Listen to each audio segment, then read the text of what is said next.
Bonjour à tous, merci d'être là. Si vous pouvez liker et partager cette vidéo pour aider à pousser justement cette information dans plusieurs algorithmes et sur plusieurs plateformes. Aujourd'hui, c'est pour vous parler en fait du pass numérique. Donc, on nous vend depuis un certain temps tout ce qui est la protection des enfants et ça passe par une authentification en fait sur les réseaux sociaux, c'est-à-dire que tous les utilisateurs, donc parlons vraiment en France, hein, tous les Français devront se connecter à une application tierce. On avait des pourparlers, on ne savait pas si c'était une plateforme entre les réseaux sociaux et l'État. Et aujourd'hui, on a eu l'information qu'il y aurait une plateforme numérique, une application faite par l'Union européenne qu'il faudra installer sur le téléphone pour pouvoir se connecter. Donc là, on est clairement dans un dépassement du respect des libertés fondamentales, où on a une entité supranationale qui vient se supplanter, se mettre au-dessus de ce que fait l'État français. Donc je vais vous passer cette vidéo, bien évidemment. Et donc c'est Ursula von der Leyen Une qui question s'est fondamentale exprimée est la aujourd'hui à ce suivante. sujet. Comment pouvons-nous nous assurer qu'il existe une solution technique pan-européenne permettant la vérification de l'âge? Et aujourd'hui, je peux vous annoncer que nous avons trouvé la réponse à cette question. Notre application européenne de vérification de l'âge est prête d'un point de vue technique et elle sera bientôt disponible pour que les citoyens puissent en faire usage. Cette application va permettre aux utilisateurs de prouver qu'ils ont l'âge requis lorsqu'ils accèdent à des plateformes en ligne, tout comme des enseignes demandent une preuve de l'âge lorsque certaines personnes achètent des boissons alcoolisées dans leurs magasins. Ce n'est pas la première fois que la Commission trouve une solution innovante à un problème récent. Nous nous souvenons tous de la pandémie de Covid. À l'époque, notre monde était à l'arrêt. Mais au moment où nous sommes sortis du confinement et au moment où les vaccins ont pu être rendus disponibles, la Commission a mis au point l'application Covid en un temps record, 3 mois, afin de nous permettre de retrouver une vie normale en toute sécurité. En scannant nos certificats Covid, souvenez-vous, nous pouvions aller à un concert, on pouvait embarquer dans un avion pour voyager. 78 pays répartis sur 4 continents utilisaient notre application Covid. Ça a été une vraie réussite. Et nous avons appliqué ces bons enseignements à l'application de vérification de l'âge. Cette application suit le même modèle, elle suit les mêmes grands principes. Premièrement, cette application est facile d'utilisation. Vous pouvez télécharger l'application. Vous pouvez la paramétrer à l'aide de votre passeport ou votre carte d'identité. Ensuite, vous pouvez prouver que vous avez l'âge requis au moment d'accéder à certains services en ligne. Deuxièmement, cette application respecte les normes de confidentialité les plus exigeantes au monde. Bon, vous avez compris, il y a énormément de choses à dire là-dessus. Rappelons juste rapidement ce qui s'est passé en France. Il y a une loi sur la majorité numérique qui a été votée en 2023, où tous les partis l'ont voté, qui demandait d'utiliser en fait un rapport parlementaire de commission pour prouver que c'était une bonne chose, parce qu'à l'époque, l'Union européenne n'avait pas validé cette intention de faire une authentification sur les réseaux sociaux. Donc ça a été fait en France, c'est pionnier, hein, la France est pionnière là-dessus, et c'est pour ça que Macron le pousse énormément, et vous le voyez qui remercie les dirigeants européens et mondiaux qui l'ont suivi. On constate quand même qu'il y a une synchronisation hein, avec tout le monde. Et on se rappelle les débats très rapides qu'il y a eu à l'Assemblée nationale où tous les partis ont voté, sauf je crois que c'est juste LFI qui ne l'a pas voté. Et on est maintenant dans un flou qui se termine avec ce qu'on vient d'entendre, où on ne savait pas qui en fait pouvait gérer cette authentification et en fait stocker les données. Donc là, on a bien compris qu'il y aura une application européenne, donc ça va supplanter, se mettre au-dessus de la France. Et finalement, qui vont avoir la main sur qui est derrière chaque avatar, chaque arrobase, selon la plateforme numérique que la personne utilise. Et ça pose beaucoup de problèmes. Le premier, c'est que est-ce qu'on parle véritablement de protéger les enfants quand on regarde ce qui se passe en France avec toutes ces histoires du périscolaire, avec l'ASE, avec ce qui se passe sur TikTok, parce que là on voit surtout que c'était X qui était visé. Même sur YouTube, il y a des pays qui regardaient pour demander une authentification pour regarder rien que des vidéos. Donc c'est-à-dire que même pour une personne qui voudra consommer du contenu entre guillemets, elle ne pourra pas le faire parce que selon la loi et le pays, ils pourront imposer justement cette identification, finalement on devrait dire ça plutôt, identification de la personne qui est derrière. Donc il faut bien comprendre qu'il y aura les ventes de VPN qui vont exploser et que beaucoup de gens vont l'utiliser. Mais néanmoins, ça pose encore une fois cette question, c'est-à-dire que en Europe spécifiquement, les gens critiquent la Corée du Nord, la Chine, la Russie, qui appliquent ces choses-là, c'est-à-dire d'interdire les VPN. Ou en Iran par exemple, quand vous vous opposez au régime, ils coupent carrément le Internet. Et vous pouvez pas vous exprimer comme vous le souhaitez, il faut passer par des avatars ou d'autres trucs. Donc là, finalement, on se rend compte que ce genre d'idéologie arrive et commence à être mis en place en Europe. Et encore une fois, qui est-ce que ça va protéger finalement les enfants si derrière tout le monde doit se connecter. On a bien vu que finalement ça aura un impact aussi sur toutes les personnes qui sont lanceuses d'alerte. C'est-à-dire que finalement, qui pourra me prouver que finalement quelqu'un qui va lancer une alerte sur ce qui se passe dans un ministère, dans une fonction publique sera protégé, ou imaginez quelqu'un qui va dénoncer quelque chose de l'Union européenne, et l'Union européenne aura accès directement à cette identité si la personne ne passe pas par un VPN. Donc là, il y a clairement un problème de liberté fondamentale en fait. Il y a clairement un deux poids deux mesures entre ce qui est dit, ce qu'on vient d'entendre d'Ursula von der Leyen, où genre vous inquiétez pas, les données seront protégées. Ça également, c'est un argument qui tombe immédiatement.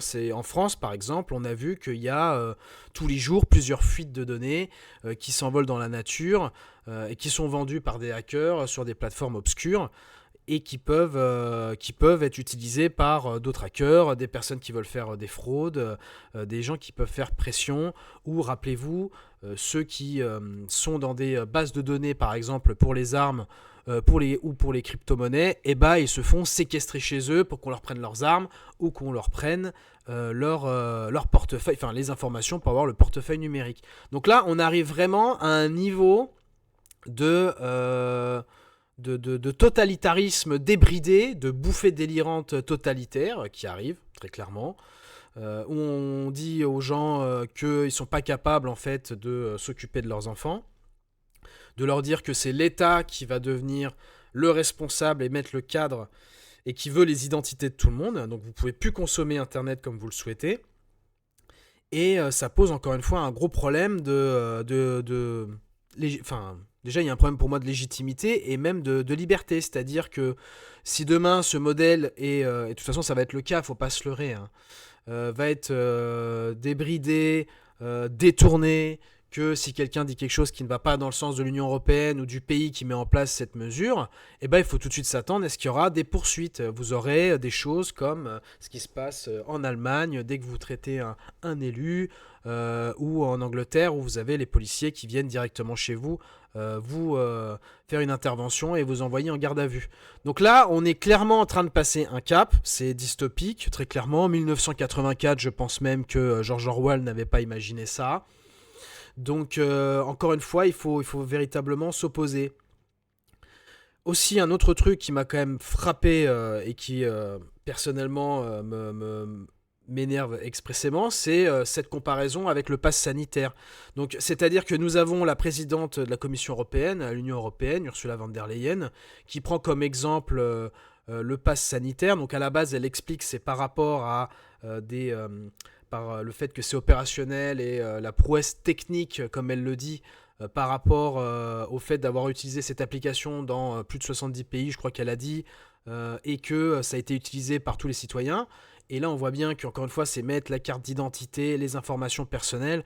Donc après, encore une fois, je ne veux pas aller trop loin, mais si vous voulez mettre un crédit social, c'est la première porte d'entrée. Il y a une identité numérique qui va vouloir être faite en Europe. Là, on a la porte d'entrée directe, c'est-à-dire que sur votre téléphone, finalement, l'Europe sera dedans, ou l'État, et en fait, aura accès à absolument tout. Il faudra regarder également si l'application ne touche pas à d'autres applications, à votre navigation que vous faites sur votre téléphone. Donc ça pose encore une fois un énorme danger. Et sur cet aspect encore une fois, du pass sanitaire, c'est-à-dire que au final, elle parle de prouesse technique, mais ensuite, elle enchaîne en disant, vous regardez, c'est super, ça a permis aux gens d'aller au restaurant, etc. Mais encore une fois, c'est une inversion des valeurs, c'est-à-dire que on nous avait vendu le pass sanitaire en disant que c'était pour redonner la liberté, ça coupait des libertés, en fait. C'était de la ségrégation sociale, selon un schéma vaccinal, de dire si un tel ou un tel avait le droit d'aller au restaurant. Il fallait, moi pour mon travail, vu que je n'étais pas vacciné, il fallait que j'aille à certains endroits, pour des repas de travail, il fallait faire, vous savez, le truc dans le nez, là, les tests PCR, et à la fin, c'était que 24 heures, et à 10 minutes près, des fois, je pouvais rater mon rendez-vous. J'appelle pas ça de la liberté, en fait. Qu'on va faire, on va prendre quelque chose qui avait amené beaucoup de réticence dans l'opposition, mais les Français à l'époque avaient quand même accepté parce qu'il y avait la menace du virus, etc.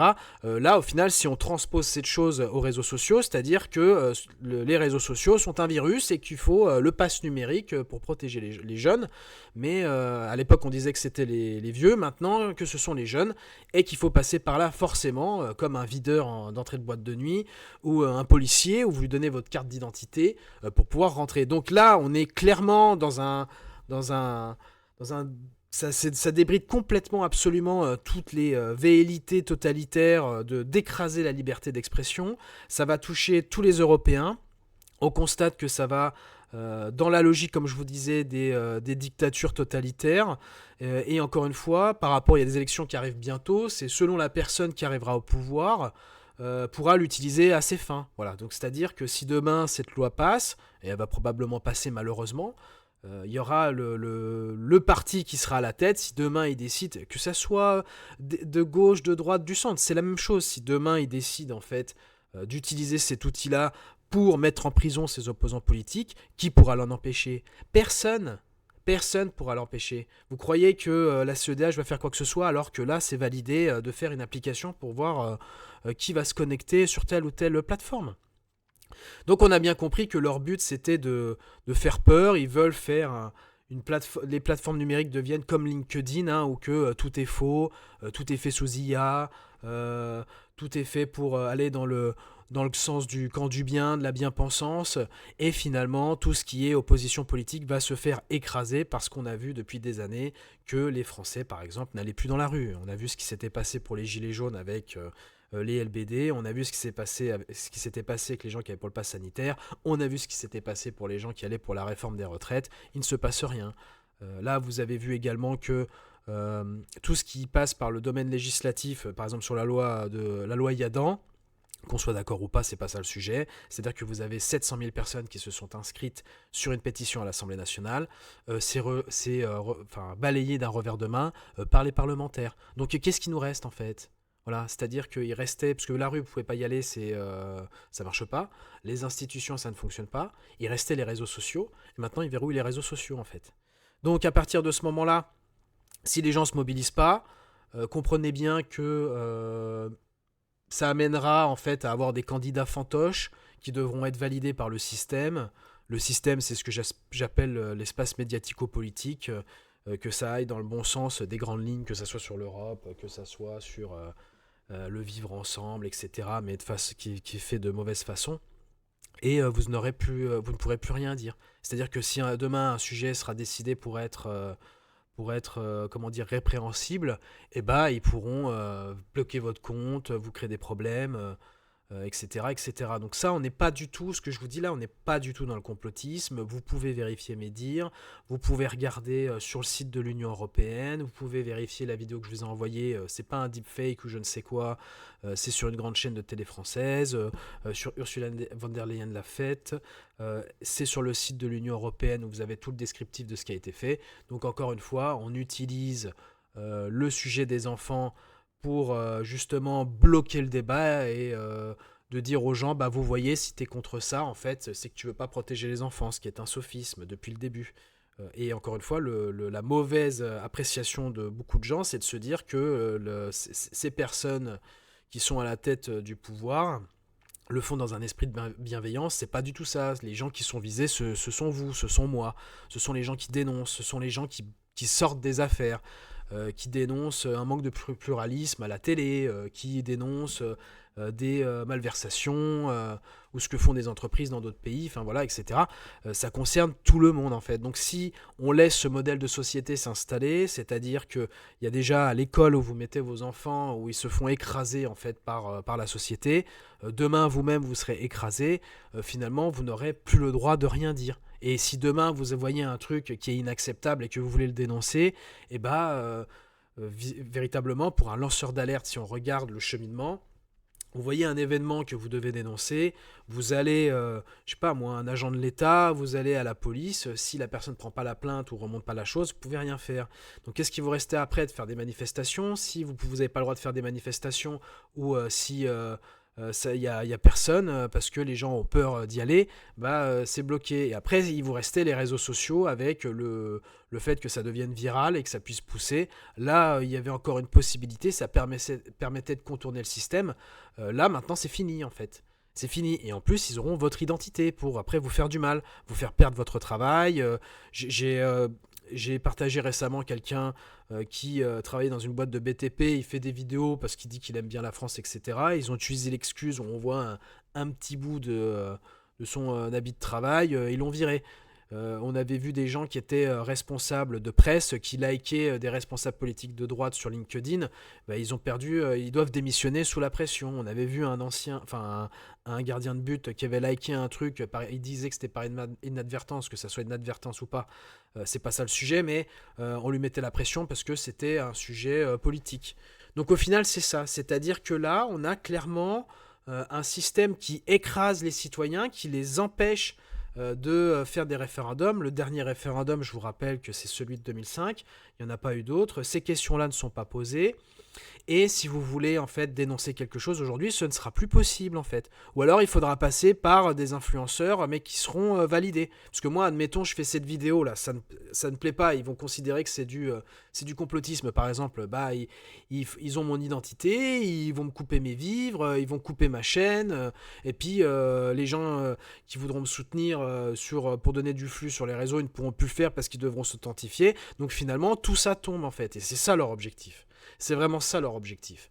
Donc aujourd'hui, je vous remercie de m'avoir écouté si vous êtes encore là à cette partie de la vidéo. Je sais que ça fait à peu près 17 minutes. Mais si quelqu'un a bien sûr évidemment une solution, moi ça fait des mois, même plus d'1 an et demi, 2 ans que j'en parle. On le sait très bien que c'était le projet d'Emmanuel Macron. Il a dit que c'était absolument ce qu'il voulait faire avant de partir.